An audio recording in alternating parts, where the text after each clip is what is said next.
Hello, good morning. This is Dr. Kuntal Kanti Das, Assistant Professor of Neurosurgery, Sanjay Gandhi Postgraduate Institute of Medical Sciences.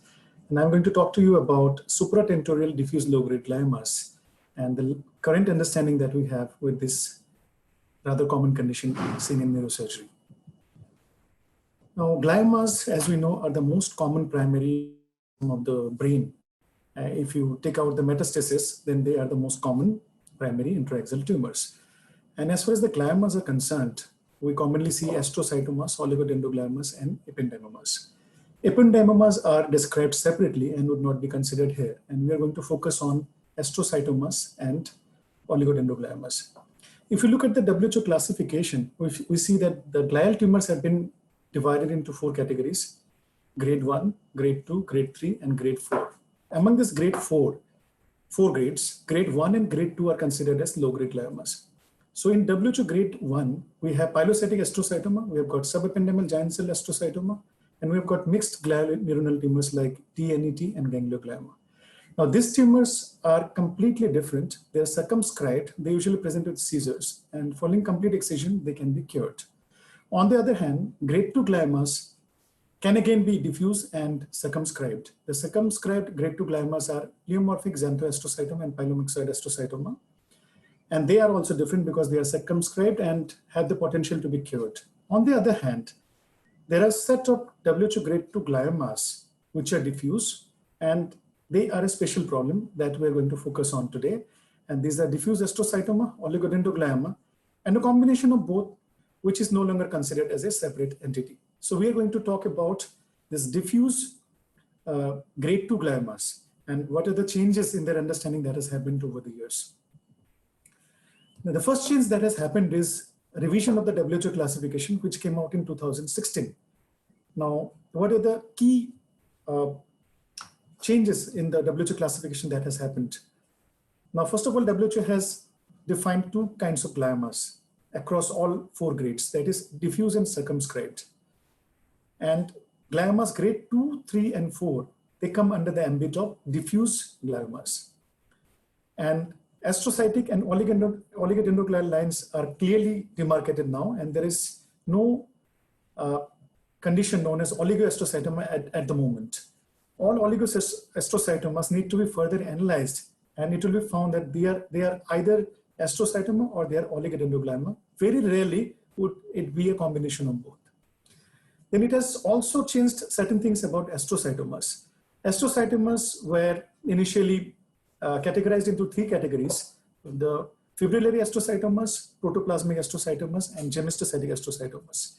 Now, what this 2016 classification has done is it has removed the fibrillary and protoplasmic varieties from glioma, and it has retained the gemistocytic variety as a single variety. Now, what are these gemistocytic astrocytomas? Gemistocytic astrocytomas are a type of astrocytoma where the percentage of gemistocyte is more than 20%. And these tumors are considered to be more aggressive, and they need to be dealt with more aggressive measures. Another key change that has happened in the field of low-grade glioma in 2016 classification is that gliomatosis cerebri is no longer considered a different entity. Rather, it is considered a pattern. In this pattern, the glial tumor involves 3 or more lobes of the brain, oftentimes has extension across the midline as well as below the tentorium. And this can happen with any of these diffuse gliomas, that is grade 2, 3, and 4. So it is a pattern, not an entity anymore. Now, the key feature of this WHO 2016 classification has been incorporation of the molecular markers. And accordingly, it has been now classified in more details. Now, if you look at the diffuse gliomas, they can now be divided into IDH mutant type or IDH wild type. Now, IDH mutant are those where there is mutation of IDH1 and 2 genes. On the other hand, IDH2 wild type means there is no such mutation. Now, IDH mutation is one of the early steps in gliomagenesis. Therefore, when a glioma is IDH mutant, then you say that it is at the earliest stage of development. On the other hand, IDH wild type of gliomas are de novo gliomas. They are not arising from a precursor. Now, IDH mutation is the earliest step, as I mentioned. Thereafter, 2 things can happen. If there is a second mutation, a second hit in the form of 1p19q co-deletion, then this tumor becomes oligodendroglioma. And 1p19q co-deletion is a favorable mutation in two aspects. Number one, it increases the chemo and radiosensitivity of the tumor, number one. Number two, it kind of stabilizes the tumor from a genetic point of view, and very minimal or sometimes no further mutation will take place in these tumors. Therefore, oligodendrogliomas tend to have a better survival. On the other hand, if this IDH mutated initial stage of glioma acquires another mutation in the form of p53 mutation, oftentimes with the loss of ATRX, then it takes the form of diffuse astrocytoma. Now, as all of us know, that p53 is the guardian of genome. It is a potent tumor suppressor gene. So when this gene is mutated, the cell becomes uninhibited, and it tends to acquire many mutations along the way. And a diffuse astrocytoma therefore represents an unstable lesion as far as their molecular signature is considered. And that is probably the reason why diffuse astrocytomas, they behave more aggressively compared to their oligodendroglial component. Therefore, if you look at this classification carefully, that if you do these markers properly, then there should not be any entity which would anymore be labeled as oligoastrocytoma. So this IDH wild type of grade 2 astrocytomas are rather rare, and it has to be a diagnosis of exclusion. But that said, IDH wild type low-grade gliomas, they do constitute some percentage of this patient, and they have to be treated like glioblastoma with more aggressive therapies. One of the latest developments, one of the key current developments in the field of diffuse low-grade glioma is the realization that these tumors are not stable. It has always been known that diffuse low-grade gliomas are heterogeneous tumors. That means not two patients will have similar kind of histological makeup, similar kind of molecular makeup, and similar kind of clinical course and outcome to therapy. So this heterogeneity was always known. But we have also realized that this condition is no longer can be considered as a stable disease. It rather is a progressive disease. And different studies have found that, that this tumor grows at the rate of 4 millimeter per year. And this rate of growth is not static. It can change. In the initial asymptomatic phase, the rate is slightly slower. And as the tumor ages, the rate of growth can increase. And at one point of time, this tumor will progress into a malignant phenotype. And this particular phenomenon is known as anaplastic transformation, or AT. And anaplastic transformation has been found to take place at around 6 years from the initiation of the symptoms in one study. And the overall survival, once the diagnosis has been made, is around 9 years. Therefore, it is very much clear that low-grade gliomas, this diffuse low-grade gliomas, are progressive. They will become malignant as time passes, and at one point of time, this is going to take away the patient's life. Therefore, we need to introduce the treatment modulators in such a way that this natural history can somehow be modified, if not changed forever. So what are the different treatment modalities that we have? We have got surgery in our armamentarium, and we have also got chemo and radiotherapy as of now. Now, surgery, how does it help? It helps by cytoreduction. It helps by removing a large chunk of tumor so that the amount of residual tumor that is remaining behind is very little. So what it leads to, it leads to decreased chances of malignant transformation. However, this chance is never zero. It will still be there, but the chance of malignant transformation decreases because the number of cells present have really gone down following a surgery. And chemo and radiotherapy, they actually reduce the proliferation of the cells, and they can lead to slowing down of the disease. So these therapies, they tend to complement each other.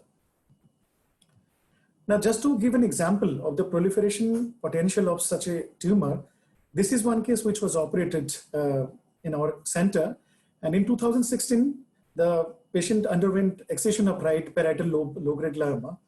And the extent of excision was quite satisfactory. Although some amount of residual tumor can be visualized on the medial side, it was perhaps done intentionally because this is the area where function can be present. And if you're not careful, then there is always a chance of introducing neurological deficit. Now, this patient was a young patient. The extent of excision was fairly satisfactory. So we decided to wait and watch and observe the patient. Now, what has happened is over a period of 3 years, the patient has come back with fresh symptoms and the tumor has grown. And what can be visualized here is that the tumor growth has mainly occurred in the periphery and it has expanded into surrounding areas. So this is one key concept that needs to be understood, that the maximal proliferation potential of glioma is in the margins. That is why recent attention has mainly focused on the margin of glioma and how to reduce these recurrences. As it has already been mentioned in the previous slide, that low-grade gliomas are progressive disease and they would progress over a period of time. So how do you document such a thing? How do you make a decision as to how to deal with these tumors? So there is something known as velocity of diameter expansion. This is a terminology used frequently in neuro-oncological parlance, and it detects the tempo of the tumor. Usually it is detected with the help of interval MRIs, typically done at 3 to 6 months interval, and you try to find out at what rate per year that the tumor is growing. And it has been found that when the tumor is asymptomatic, the rate of growth is slightly lower than the symptomatic phase, which is around 4 millimeter. And in the asymptomatic phase, it is around 3 to 3.5 millimeter per year, marginally slower. But there comes a point in the natural history when this growth really picks up. And this is the point when the tumor takes a malignant form and it becomes anaplastic. And subsequently, it converts into grade 4 and takes the patient's life at this point of time. And this tempo is determined by the molecular signature of the tumor, and application of adjuvant therapy can decrease the proliferative potential. As already has been mentioned, that surgery helps by cytoreduction. It doesn't have as such a role in slowing down the growth potential of the tumor. It is only done by the adjuvant therapies. Another interesting development that has happened over last decade or so is that it has been found by different means that diffuse low-grade glioma is more of a network disease rather than a tumor mass. And it leads to a lot of interaction with the surrounding brain. Now what it does is it tends to mainly push the structures away from the tumor and sometimes lead to infiltration. Now infiltration is more a feature of high-grade gliomas, whereas in low-grade gliomas, it is more of a push and sometimes a minor amount of infiltration.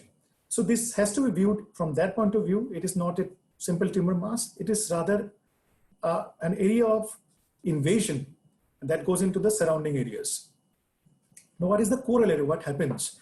Now, as the circuitry around the tumor is affected, what happens is over a period of time, since most of these low-grade gliomas are slow growing, now these functions that are situated around the tumor, they get relocated at different places.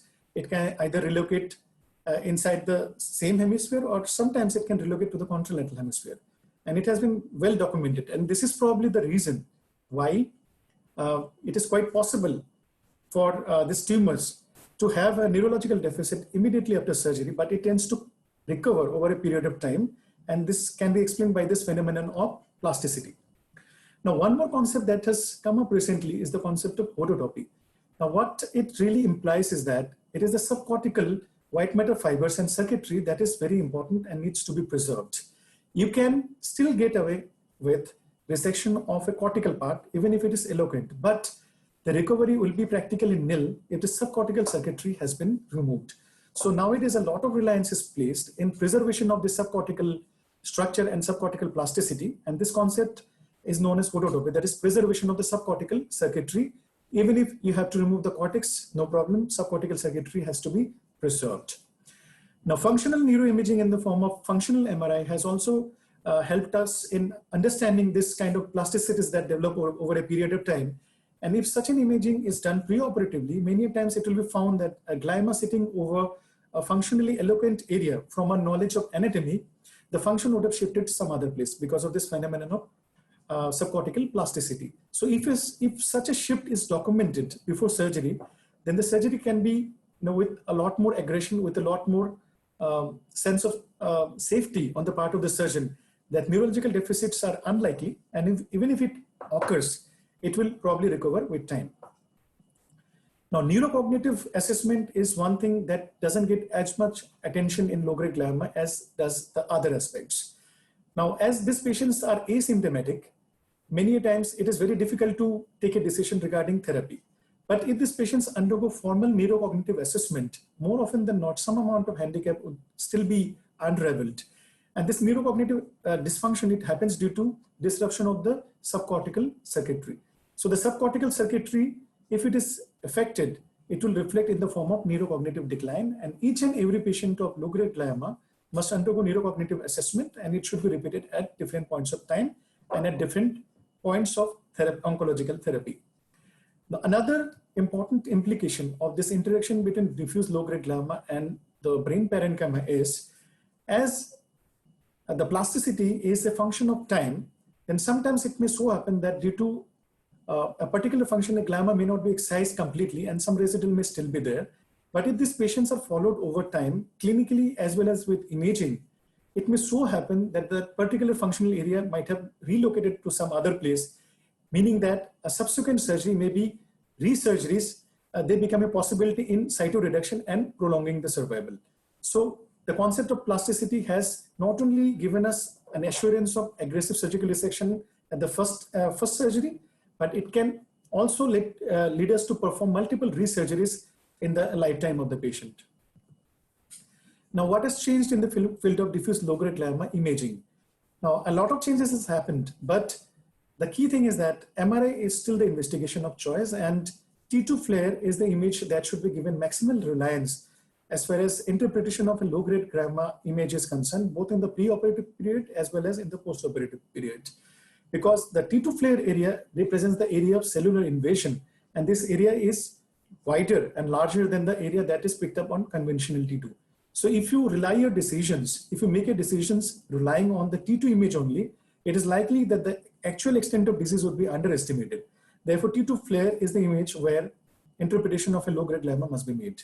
And rest of the other imaging modalities like diffusion-weighted MRI, profusion-weighted MRI, MR spectroscopy, the very idea is to detect an area or a focus of proliferation or malignant change inside a low-grade glioma. And these investigations have really come up recently in that approximately 20 to 30% of this low-grade gliomas can have this focal area of de-differentiation. And unless this part is particularly sampled, then the diagnosis is likely to be erroneously interpreted as grade 2, whereas the diagnosis would have been grade higher than that. Then functional MRI as well as other metabolic imagings like PET scan, they have really come up in different, not only in differential diagnosing, in the differential diagnosis of such lesions, but also to evaluate the treatment response as well as to plan surgical approaches like diffusion tractor tensor imaging. It will tell us the location of a particular functional tract with respect to the tumor. And a surgical approach can be planned in such a way that the approach doesn't go through this functional structure and this functional structure can be preserved. So all in all, the imaging that has changed over the time has mainly focused on finding an abnormal area of malignant transformation in an otherwise clear-cut case of low-grade glioma. Number 2, to find out the actual extent of disease. Number 3, to find out the treatment response. And number 4, to have some functional information about the tumor and the surrounding brain so that surgical approaches can be planned. So what are the current management goals? Now, the current management goal in low-grade glioma is to prolong the overall survival. Secondly, to delay the anaplastic transformation, because natural history studies have found that these tumors would eventually become anaplastic. And by cytoreduction using surgery, this interval can be prolonged. And overall survival can further be prolonged by addition of other adjuvant therapies. And one of the most important developments that has happened is the realization that these patients tend to live for some period of time, some years, a decade or so. So maintenance of quality of life becomes very important because these patients are not only going to live for some years, they are also functionally active. They are between 20 to 40 years of age and they've got active social and professional life. And it is very important to maintain this quality of life. Otherwise, whatever survival advantage that we gain by these oncological therapies get negated by worsening of the neurocognitive function. So this realization has been a major development in the field of low-grade glioma management. Now, what precisely is the role of surgery in low-grade glioma? Now, as our understanding in low-grade glioma has improved over the time, the place of wait and watch therapy has really been replaced by proactive surgical decision. So there has been a major paradigm shift and that all of us have to agree. Now, the problem with the role of surgery in the previous literature was the fact that the extent of resection was not estimated the way it should be.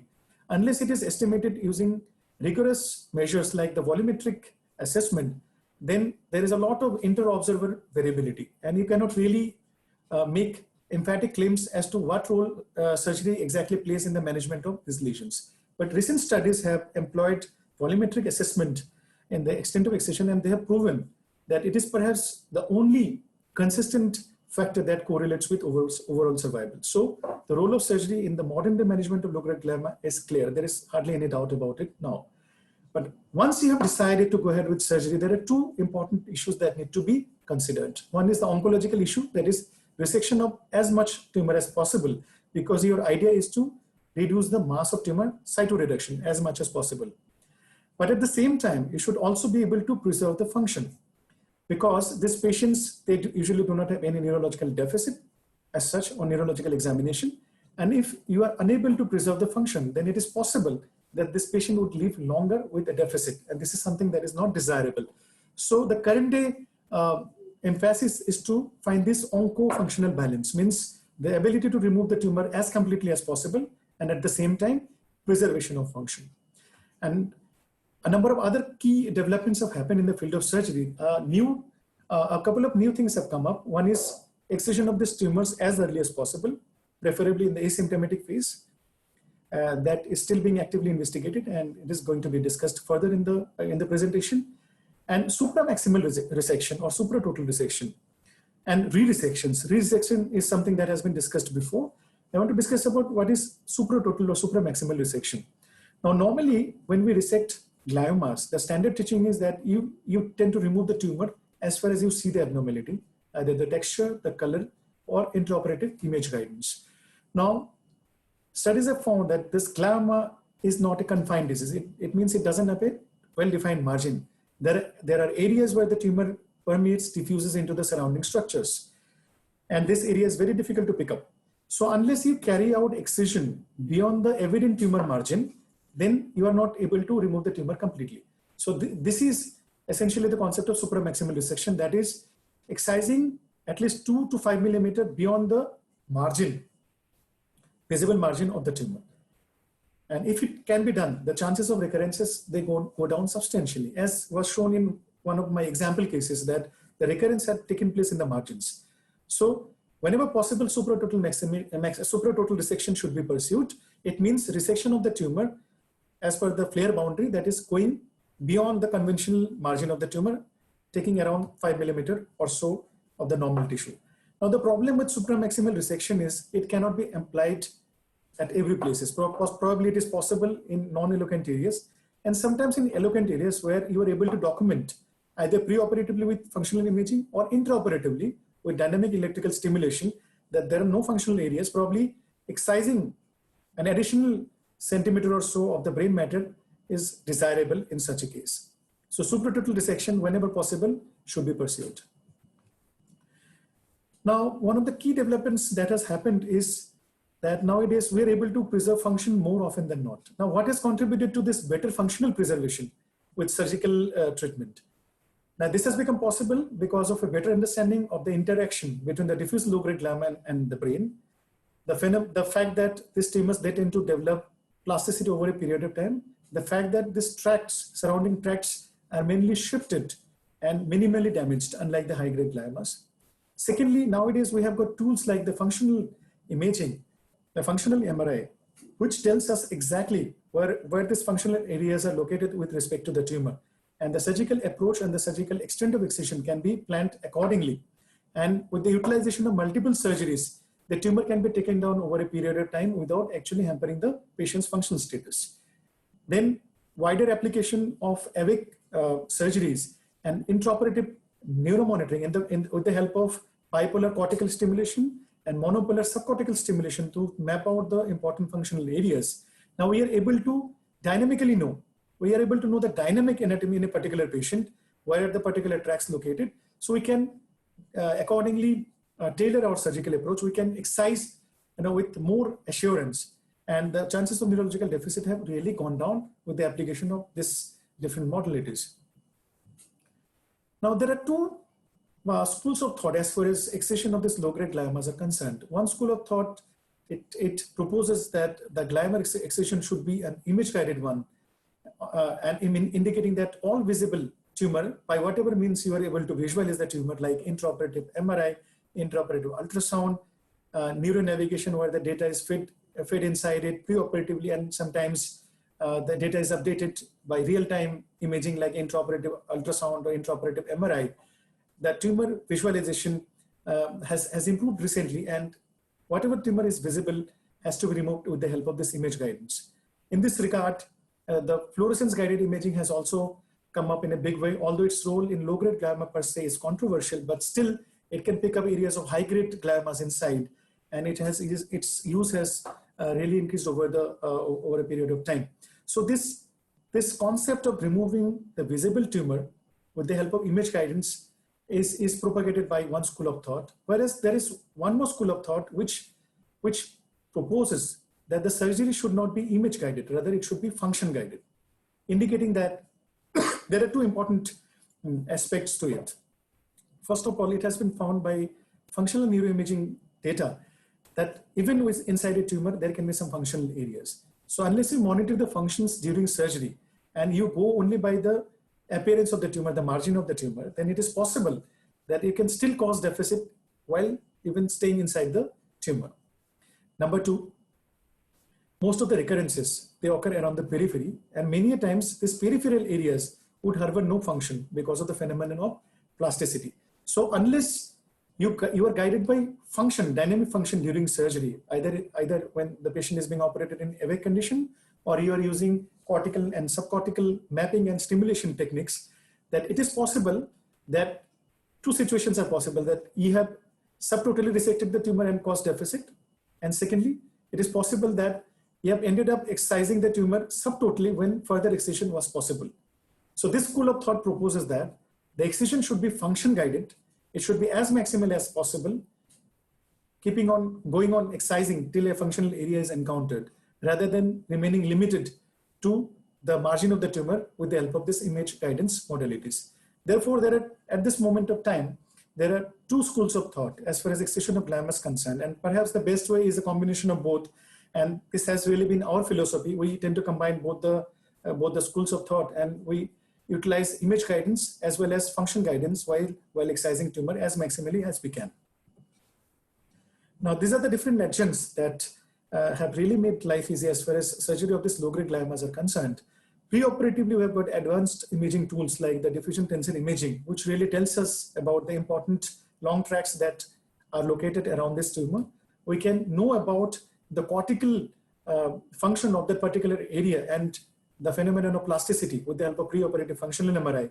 Intraoperatively, we have this intraoperative image guidance, which like intraoperative ultrasound, intraoperative MRI, which can be real-time, which can be updated in real time in the neuronavigation data, and it really shows us the actual extent of the tumor, and it can really act as a resection control so that unintentionally the tumor doesn't remain behind. And intraoperative dynamic patient assessment tools like utilization of awake craniotomy and utilization of dynamic intraoperative monitoring, this has all added up and made surgery much safer than it was, say, a couple of decades back. Now, just to give you an example of how intraoperative ultrasound is helpful, now here is one case where this intraoperative ultrasound was used.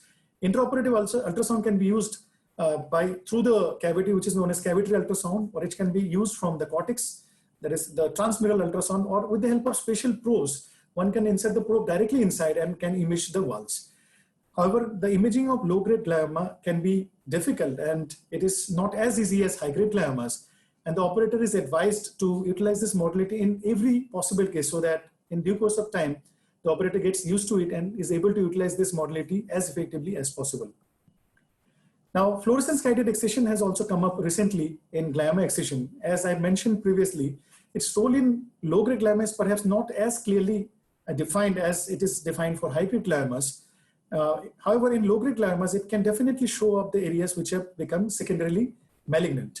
Now, there are two different ways by which this fluorescence can be utilized. Here, for example, as we have switched to the fluorescent light, we can see that a particular area of the cortex has shown some fluorescence. Now, this was not possible to visualize in the plain light. So this is how the fluorescence can really help. It can show you the suspected areas. Now, in this patient, we use sodium fluorescence. Now, sodium fluorescence acts on the principle of breakage of blood-brain barrier at the area of malignant transformation.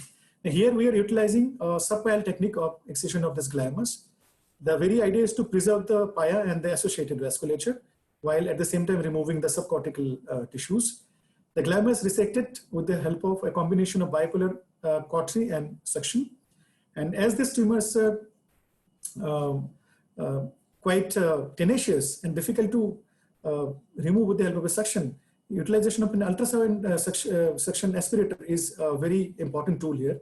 And as soon as we move to the normal light, we see the usual appearance of a low-grade glioma, that is grayish appearing, minimally vascular, tenacious. And the resection has to be continued in this fashion. And this fluorescence is different from 5-aminolevulinic acid, which essentially gets incorporated inside the cell and shows the intracellular hypermetabolism. On the other hand, the sodium fluorescence, it shows the area of disruption of the blood-brain barrier. Now, the intraoperative ultrasound comes into play during this excision, and we determine how much of the tumor is left and at what place. And accordingly, we place one more corticotomy, safeguarding the important vasculature at this point. And after the corticotomy, the tumor comes into our view, the typical grayish looking area. Now we switch on to the fluorescence light again, just to see whether this area is fluorescing. And as we can find out here that there is hardly any fluorescence. So immediately we shift to the normal light, because normal light, the vision is much better, and it is particularly easier to visualize the bleeding points. Now the tumor is being resected with the help of ultrasonic aspirator. And this ultrasonic aspirator can really be a boon in low-grade glioma surgery. It can really make the surgery faster. A large number of tissue can be removed in very small amount of time. But the problem is the control with an ultrasonic aspirator is not as good as we do with the help of a suction. Now, again, the extent of excision is being monitored with the help of an ultrasound probe. Now, this is a monopolar stimulator. This monopolar stimulator is being used at the depth of the resection cavity. The idea is to map out in a functional area that is located over there. And this is a dynamic process. Tumor excision as well as mapping, it goes on hand in hand. The idea is to stop short of a functional area and not to remove that particular functional area to cause irreversible deficit. Now the stimulator has come into the picture again, and we keep on stimulating till some kind of stimulus is obtained at around 5 milliamperes or so. And at that point of time, we generally decide to terminate our excision, because beyond this point, the advantages of further excision is negated by a possible neurological deficit. So as you can see that there is probably some function over there documented with the help of this monopolar, and we have decided to leave some tumor over there. Thereafter, we apply some hemostatic agent, and the surgical procedure is terminated at this point of time. Now, this is a case of a left-sided motor strip glioma. This patient presented with right-sided facial-brachial seizures, and this patient was taken up for surgery under awake condition. And as the postoperative images show, the tumor was near totally excised, barring some areas in the periphery. And this patient developed some neurological worsening in the postoperative period, but the follow-up imaging showed that the patient made a good recovery after 3 to 6 months. So this was possible because of the phenomenon of plasticity. And this point needs to be really emphasized, that low-grade gliomas, it is possible to get away with these deficits if plasticity has developed in such a case. Now, surgery is not the only treatment. We have got some other treatment modalities in our basket, and many of these modalities need to be employed at some point of time. Now, the problem with this adjuvant therapies is that if these are started early, then there's a possibility that the patient will suffer side effects, primarily the neurocognitive decline. And if it is delayed, then it is possible that the tumor would progress in between. So there is a dilemma over there.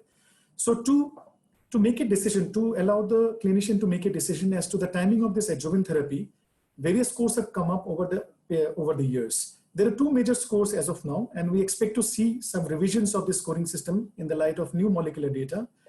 The European Organization of Research and Treatment of Cancer score, popularly known as the PIGNET score, it takes into account 5 criteria: the age of the patient more than 40 years, size of the tumor more than 6 centimeter, tumor having an astrocytic histology, tumor that crosses the midline, typically the corpus callosum gliomas, and tumors that had caused neurological deficit at the time of diagnosis. So if 1 or 2 of these factors are present, then this indicates a low risk situation, and upfront and immediate application of this adjuvant therapy is probably not required, and these patients can be followed up. And when they show some kind of disease progression, this adjuvant therapy can be employed. On the other hand, if the patient has 3 or more score, then it represents a high-risk situation, and this adjuvant therapy need to be started immediately after surgery. Another score that is commonly used in research methodology is the radiotherapy oncology group score. It takes into account only 2 factors. That is, factor number 1 is age more than 40 years, which is common with the Pignati score. And another important factor that it takes into account is the extent of excision. It indicates that any excision less than total means the disease is going to progress, and it is better that you apply or you employ the adjuvant therapies as early as possible. Now, as I've already discussed, the problem with adjuvant therapy is that it can lead to impairment of quality of life. And at the same time, if you don't employ this at the right time, then it is possible that the disease will progress in the intervening period of time. So there is always a dilemma of too much therapy too early versus a too little therapy too late. So to allow a proper decision making, this risk stratification has really come up, and people are using it more and more. And when you have decided that some kind of adjuvant therapy is necessary, another dilemma that often comes to our mind is to choose which of these therapies, either alone or in combination. We have radiotherapy, we have got chemotherapy, and we have got combination. So as far as the role of radiotherapy in diffuse low-grade glioma is concerned, it is not an automatic choice as the first adjuvant therapy. The reason for this is the trial by Vandervent et al. That showed that radiotherapy, when applied immediately after surgery, leads to prolongation of the progression-free survival, but it doesn't affect the overall survival. So, along with the fact that radiotherapy leads to neurocognitive decline, that radiotherapy has not gained that much momentum, and people reserve it only with combination of chemotherapy, particularly in high-risk situations like a patient having a large residual tumor, when the tumor is showing progressive growth and there are symptoms, and resurgery cannot be employed immediately. So in these situations, a combination of radio and chemotherapy is given. Radiotherapy as a standalone therapy and given early is no longer a preferred choice among radiation oncologists. One thing needs to be clear right here is that radiotherapy along with chemotherapy, they can lead to better seizure controls, and these are some of the advantages of this adjuvant therapy apart from their oncological benefits. As far as the role of chemotherapy in low-grade glioma is concerned, it has also been a major area of debate. Earlier, it used to be used as a salvage option, where a combination of flucarabazine, lomastine, and vincristine used to be used only at disease relapse, means after surgery, maximal surgery, and radiotherapy, if the patient still had a recurrence and resurgery was not an option, then PCB chemotherapy used to be administered earlier. But over a period of time, things have changed, and now people have realized that chemotherapy is perhaps better than radiotherapy as far as the neurocognitive function is concerned. And neurocognition tends to remain preserved with chemotherapy, unlike radiotherapy. Then in 2016, a study published by Buckner et al. In NEJM, it showed that a combination of radiotherapy and chemotherapy with this PCB regime could lead to substantially higher rate of overall survival in high-risk patients. And this was in contrast to the earlier study, which was published in 2002. And post this study by Buckner et al., more and more people are using a combination of radiotherapy and PCB chemotherapy in such patients. Now, there have also been trials of using temozolomide in low-grade gliomas. As we all know, temozolomide is a preferred chemotherapeutic agent in high-grade gliomas, and trials have also shown that it can be effective even in low-grade gliomas. And in a meta-analysis published in OncoTarget, Hafazal et al. Had compared the two chemotherapies in low-grade gliomas, and what they found out was very interesting. They found that PCB chemotherapy was more effective in disease volume reduction, prolonging the overall survival as well as the progression survival. But the side effects of PCB chemotherapy were more, substantially more. Another thing was that PCB chemotherapy led to persistent response compared to temozolomide. Means when the PCB chemotherapy was discontinued, the patients showed persistent suppression of the disease, whereas the disease would come back earlier in similar patient who was on temozolomide treatment. Now, this meta-analysis also showed that temozolomide was perhaps more effective in high-risk low-grade gliomas, having mutations like the EGFR mutation and IDH wild type low-grade gliomas, they tend to respond better to temozolomide rather than PCV chemotherapy. So in essence, those high-risk low-grade gliomas, they tend to behave like glioblastomas, and probably that is the reason why they respond better to temozolomide. Now, in another study published in 2013, Blonsky et al. Has shown that neoadjuvant chemotherapy utilizing temozolomide can lead to significant shrinkage in the tumor volume, and seemingly inoperable tumors can be converted into resectable tumors. And this has really been a major advance in the field of diffuse low-grade gliomas. And with such findings, we can definitely expect to see a lot many more studies in the coming years, which will show that neoadjuvant therapy can really make a difference in not only allowing a lot many people to undergo more aggressive surgical resections, but also to improve the overall as well as the progression-free survival. Now, this is one example case of corpus callosum glioma in a 50-year-old patient. The patient was more than 40 years of age. The tumor was more than 6 centimeters in size, and it was crossing the midline. So this was a high-risk case as far as the Pignati score was concerned.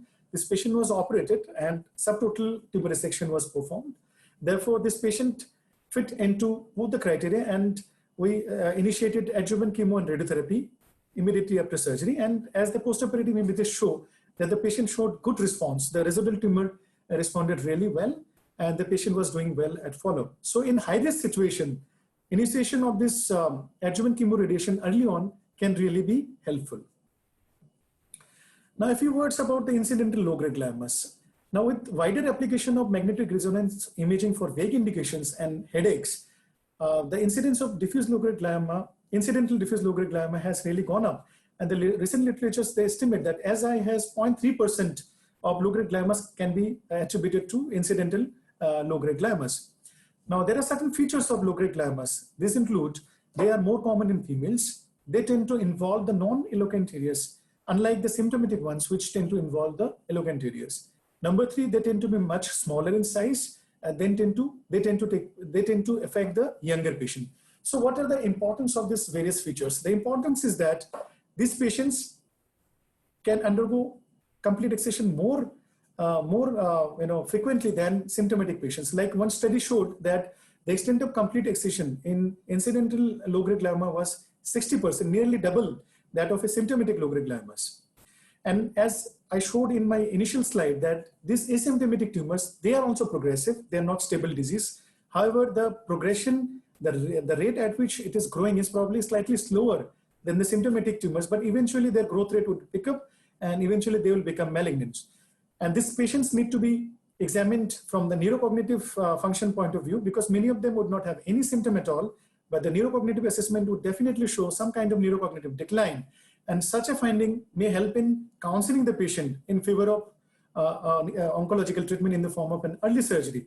Because early surgery, as I have mentioned, is likely to be more successful compared to the symptomatic patients. And it has also been shown that the progression-free survival and the overall survival of surgery and other oncological treatment in incidental low-grade glioma is better than the symptomatic gliomas. And wait and watch policy for this incidental low-grade glioma is no longer advisable. So how do we make a decision? Apart from the neuropsychological assessment that you do, it is also important to do interval scans in this patient. And this interval scans would show the tempo of this tumor. And if this tumor is growing at some point of time, it has changed its velocity of growth, then probably it is the time when a discussion with the patient should be undertaken by the clinical team, and a decision of proactive surgery may be taken. And more people all over the world, they are going for prophylactic surgery in diffuse low-grade gliomas rather than to wait for a time when they become symptomatic. And at that point of time, the benefits may not be as much. So to sum up, what are the key changes that have taken place in the field of diffuse low-grade gliomas? The first change that has happened is the realization that this disease, this condition is not a stable condition. It is a progressive disease. It is going to become malignant over a period of time, and it is going to become fatal. Secondly, the realization that diffuse low-grade glioma is more of a diffuse disease, and it is not a focal disease, and it should be viewed from that point of view, from management perspective.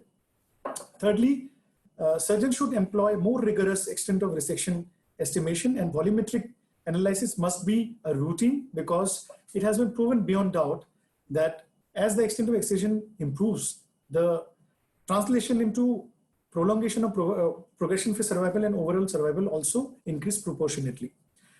The study of molecular markers are a must at this point of time, and they not only tell you the prognosis of a given case, they also allow you to make risk stratification and choosing the right kind of right combination of adjuvant therapy following surgery. And the dynamic functional anatomy between low-grade glioma and the brain needs to be understood. The concept of plasticity has to be understood, and with proper application of preoperative neuroimaging tools and intraoperative functional examination tools like intraoperative monitoring, the extent of excision can really be increased, and these tumors can be re-excised over a period of time, and the progression and the, as has been mentioned, the surgical resection is much safer now because of this understanding of brain plasticity. And not only we have been able to give better oncological outcomes to this patient, we have also been able to provide better quality of life, and cognitive retraining, cognitive therapy, and counseling of these patients has really made a difference. And these patients not only they have a longer life now, but they also have a life with maintenance of quality. Now, adjuvant therapy, as you know, can be a great boon, but a decision has to be taken as to the time when they should be brought into the picture, and stratification of the risk is very important. The very idea is to prolong the life and at the same time maintenance of quality. And neoadjuvant therapy has started to make some impact, and we can expect to see a lot of neoadjuvant therapy applications in coming days. So all in all, a number of developments have happened in the field of diffuse low-grade glioma, and diffuse low-grade glioma we have been able to give better outcomes, and we hope that the outcome will continue to improve with time as our experience and as our understanding of this disease continues to evolve. Thank you for your patient hearing. Thank you.